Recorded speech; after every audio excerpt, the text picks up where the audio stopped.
دوستان، با ویدیوی دیگه در خدمت شما هستم از این غار پر اسرار آمیز استان خراسان شمالی، شهرستان شیروان.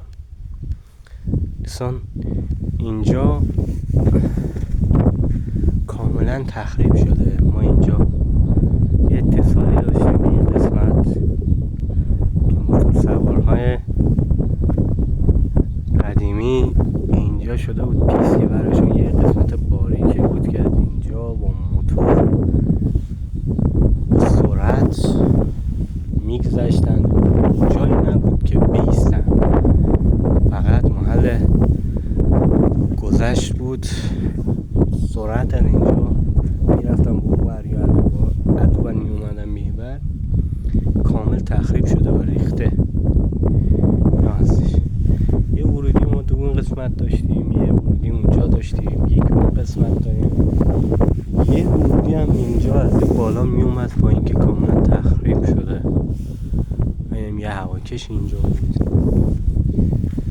یه ورودی اونجاست و ورودی اصلی که این بود شما رو آشنا کردم با اون قسمت. یه هواکشی که اینجا وجود داره.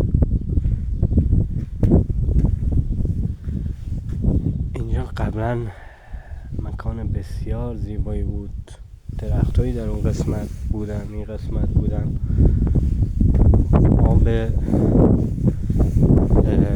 مناطق پایین دست کاملا از اینجا می اومد و اینکه این پیدایش پیدا کرده بود این غار به خاطر همین بود که آب رو از قسمت اون قسمت که پایین دست بودش انتقال دادن، آوردن به این سمت که زمین‌های بالا دست این قسمت هم گیر بشن.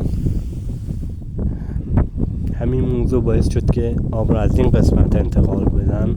کوتاه‌ترین مسیر بودش و این پیدایش این غار، باز شدن این غار کاملا مسدود بوده. قبلا پیدایش این غار آب بسیار زیاد بوده، این قسمت را تخریب میکردن، به آب میدادن، آب برمی داشت میبرد کم کم تا اینکه کمونده بود بیافتم، تا اینکه این قسمت پدیدار شد و آب از اینجا انتقال داده شد به باغ‌ها و زمین‌های پایین دست.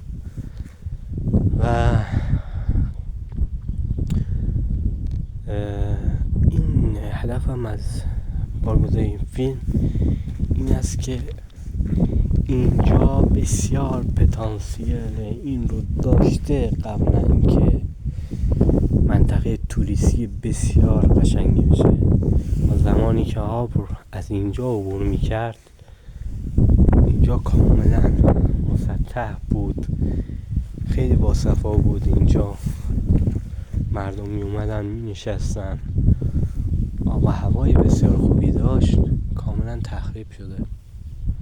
امید روزی که یکی پیدا بشه از این مکان ها استفاده درستی بکنه و جذب توریست داشته باشیم و نیازی نباشه که وطن عزیز به این سختی